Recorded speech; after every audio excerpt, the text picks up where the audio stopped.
বারুইপুরের Gargi Memorial institute of টেকনোলজির hostel পরিচালনা নিয়ে তীব্র বিতর্কের সৃষ্টি হয়েছে। দক্ষিণ চব্বিশ পরগনা জেলা পরিষদের মৎস্য কর্মাধ্যক্ষ জয়ন্ত ভদ্র ওরফে ঝন্টের বিরুদ্ধে দাদাগিরি, ভয় দেখানো, হোস্টেলের দুর্বল পরিকাঠামো এবং আবাসিক পড়ুয়াদের পর্যাপ্ত পরিষেবা না দেওয়ার অভিযোগ তুলে থানায় দ্বারস্থ হয়েছে এবার কলেজের ছাত্রছাত্রীরা। অভিযোগ, কলেজ ক্যাম্পাসে হোস্টেল গড়ে তুলতে বাধা দিয়ে কলেজের বাইরে নিজস্ব ভবনে হোস্টেল পরিচালনা করতেন জয়ন্ত ভদ্র। সেখানে অস্বাস্থ্যকর পরিবেশ, নিরাপত্তার অভাব এবং প্রতিবাদ করলেই হুমকির মুখে পড়তে হতো আবাসিকদের। এই পরিস্থিতির প্রতিকার চেয়ে বারুইপুর থানায় লিখিত অভিযোগ দায়ের করেছেন পড়ুয়ারা। খাতায় কলমে হোস্টেলের মালিক জয়ন্ত ভদ্রের স্ত্রী মীনা ভদ্র। অভিযোগ উঠেছে, হোস্টেলে অগ্নি নির্বাপন ব্যবস্থা সহ প্রয়োজনীয় পরিকাঠামোর অভাব রয়েছে। অন্যদিকে কলেজ কর্তৃপক্ষের দাবি, শিক্ষার্থীদের স্বার্থে তারা নিজেদের ক্যাম্পাসে হোস্টেল তৈরির উদ্যোগ নিয়েছেন এবং আবাসিকদের সুবিধার জন্য প্রয়োজনীয় ব্যবস্থাও গ্রহণ করেছেন। ঘটনার তদন্ত শুরু করেছে বারুইপুর থানার পুলিশ। এদিকে এই অভিযোগকে কেন্দ্র করে রাজনৈতিক মহলে শুরু হয়েছে নতুন চর্চা। ব্যুরো রিপোর্ট, রাত-দিন নিউজ নেটওয়ার্ক। বারুইপুর বলরামপুরে একটি বেসরকারি কলেজকে প্রভাব দেখিয়ে জয়ন্ত ভদ্র, যে আর কি মৎস্য সম্পদ দপ্তরের কর্মাধ্যক্ষ ছিল, তিনি তাদের হোস্টেলে করতে দেয়নি এবং সেই কলেজের পাশে নিজে জায়গা কিনে হোস্টেল করে প্রভাব দেখিয়ে যে স্টুডেন্টদের রাখার ব্যবস্থা করে এবং তাদেরকে যে টাকা নেয় সেই টাকার কোনো পরিষেবা দেওয়া হয়নি। এখন যখন জিএমআইটি কলেজ সেই হোস্টেলটাকে নিতে চেয়েছে, তখনই জয়ন্ত ভদ্র এবং তার পরিবার তরফ থেকে হুমকি আসছে। কি বলবেন?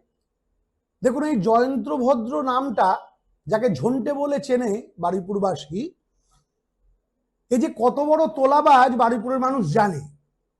আজকের যে জিএমআইটি নিয়ে আপনারা কথা বলছেন, আমি ভালো করে জানি, যেহেতু বারুইপুরে দীর্ঘদিন ধরে আমি রাজনীতি করি। এই জিএমআইটি হওয়ার পর থেকে ওই কলেজকে বাধা দিয়ে দিয়ে দিয়ে কোটি কোটি টাকা তাদের থেকে ঘুষ নিয়েছে। জিএমআইটি এত বড় একটা কলেজ করলো, তাকে হোস্টেল করতে পর্যন্ত দেয়নি। সেই সময় আমরা এটা নিয়ে প্রতিবাদও করেছিলাম, কিন্তু বিরোধী কণ্ঠ, পুলিশকে দিয়ে আটকে দেওয়া, পুলিশকে দিয়ে কাজ করানো। আজকে সেখানে সে একটা 3 তলা বাড়ি করে কলেজ কর্তৃপক্ষের মাধ্যম দিয়ে কলেজের স্টুডেন্টরা যে হোস্টেলটা নিচ্ছে, তার এত বড় ক্ষমতা, সেই কলেজ কর্তৃপক্ষকে বাদ দিয়ে সে ডাইরেক্ট সেই টাকাটা নিত। লক্ষ লক্ষ কোটি কোটি টাকা সেই কয়েক বছরে ইনকাম করেছে ওই মেস থেকে। আজকে সেই মেসের কোনো উন্নতি করেনি। ছাত্রছাত্রীরা দিনের পর দিন কলেজকে অভিযোগ করেছে। কলেজ কর্তৃপক্ষ, আমি যতদূর জানি, ওনাকে বললে খালি হুমকি পেত। আমি শুনলাম কোন একটা চ্যানেলে ওই কলেজের কর্ণধার বলছে সে নাকি প্রভাব খাটিয়ে করেছে। তার মানে ভেবে দেখুন, এত বড় কলেজের একটা কর্ণধার, সে বলছে প্রভাব খাটিয়ে সে নাকি করেছে, অথচ প্রশাসন চুপ। এই কিছুদিন আগে আমি একজনের কাছ থেকে 9 লক্ষ টাকা ঘুষ নিচ্ছে তার ভিডিও ফুটেজ সমেত বারুইপুর থানার আধিকারিকের হাতে আমি তুলে দিয়ে এসেছি। আজকের দিন অবধিও সেই অভিযোগের ভিত্তিতে বারুইপুর থানা কোনো কেস স্টার্ট করেনি। কেন? এটা কেন হচ্ছে? আজকের ছাত্রদের নাকি শুনলাম যে ওই বাড়ি থেকে বার করে দিতে হবে। জয়ন্ত ভদ্রের স্ত্রী, সে নাকি গিয়ে বলেছে বাড়িতে আমি তালা মারবো, বার করে দিতে। তাহলে এতদিন লক্ষ লক্ষ টাকা নিলেন, আর এখন বাড়ি থেকে বার করে দেবেন? আজকের আপনি যে এই হোস্টেল ব্যবসাটা করতেন, তার কি কোনো ট্রেড লাইসেন্স আছে আপনার? ওই বাড়িটির কোনো প্ল্যান আছে আপনার?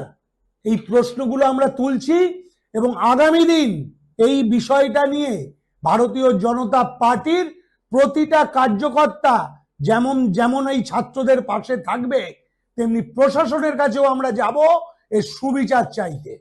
আমার নাম অ্যাডভোকেট গৌতম চক্রবর্তী, বারুইপুর পশ্চিম 1 নম্বর মন্ডল বিজেপির সভাপতি। তোমরা জিএমআইটি তে পড়াশোনা করো? হ্যাঁ। হোস্টেলে থাকো? হ্যাঁ। আগে হোস্টেলে কি অবস্থা ছিল, এখন কি অবস্থা হয়েছে? আগে হোস্টেলে বলতে আগে সেরকম সুযোগ সুবিধা পাইনি, যেটা এখন কলেজ আমাদেরকে দিচ্ছে। যেমন কলেজ আমাদেরকে ওয়ার্ল্ড কাপ দেখার জন্য টিভি প্রোভাইড করেছে, কারেন্টের অসুবিধা না হয় তাই জেনারেটর দিছে, চেয়ার টেবিল দিছে, আরও যত বলেছে যে বেড দিবে, যে মানে যে সুযোগ সুবিধাগুলো কলেজ দিছে, আগে সেই সুযোগ সুবিধাগুলো আমরা বলেও পাইনি। মানে অনেকবার রিপোর্ট করেছিলাম যে আমাদের এটা অসুবিধা আছে, বাথরুমের অসুবিধা, খাবারের অসুবিধা, তাও বলে বলে ঠিক হয়নি। এখন জিএমআইটি ম্যানেজমেন্ট হাতে নেওয়ার পরে কি আস্তে আস্তে ভালো হ্যাঁ হচ্ছে? হ্যাঁ, আমরা তো দেখতে পাচ্ছি আমাদের চোখের সামনেই উন্নতিটা হচ্ছে। তোমার নাম? আমার নাম রহমতুল্লাহ বিশ্বাস। আজকে বারুইপুর যে জিএমআইটি, এই জিএমআইটির বয়েজ হোস্টেল নিয়ে একটা থানায় কমপ্লেন করা হয়েছে, কি বলবেন? হ্যাঁ, প্রথম কথা হচ্ছে বারুইপুর তো জিএমআইটি বারুইপুরের গর্ব। আগে 15-16 বছর ধরে কলেজটা এত এত ইঞ্জিনিয়ার তৈরি করেছে এবং এত চাকরি এখান থেকে তৈরি হয়েছে যে আমরা সবাই এটা নিয়ে গর্বিত।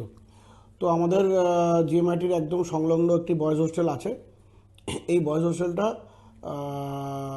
চালাতো মীনা ভদ্র, জয়ন্ত ভদ্রর ফ্যামিলি মেম্বার, এবং এই হোস্টেলটা আমরা বহুবার বলেছিলাম যে আমরা হোস্টেলটা চালাতে চাই, আমরা হোস্টেলটা নিজেদের আন্ডারে নিতে চাই, এবং আমরা হোস্টেলটা কিন্তু আমাদেরকে চালাতে দেওয়া হয়নি এবং আমাদের নিজেদের হোস্টেল বানাতেও দেওয়া হয়নি প্রভাব খাটিয়ে। কারণ আমরা বুঝতেই পারছি না, এত বড় কলেজ করেছি, একটা হোস্টেল বানানো কোনো বড় ব্যাপার ছিল না, কিন্তু প্রভাবশালী বলে আমরা নিজেদের হোস্টেল তৈরি করতে পারিনি এবং আমাদের ফোর্স ছিলাম ওর হোস্টেলে আমরা স্টুডেন্ট পাঠাবো এবং যাতে ও বিজনেস করতে পারে স্টুডেন্টদের থেকে টাকা নিয়ে।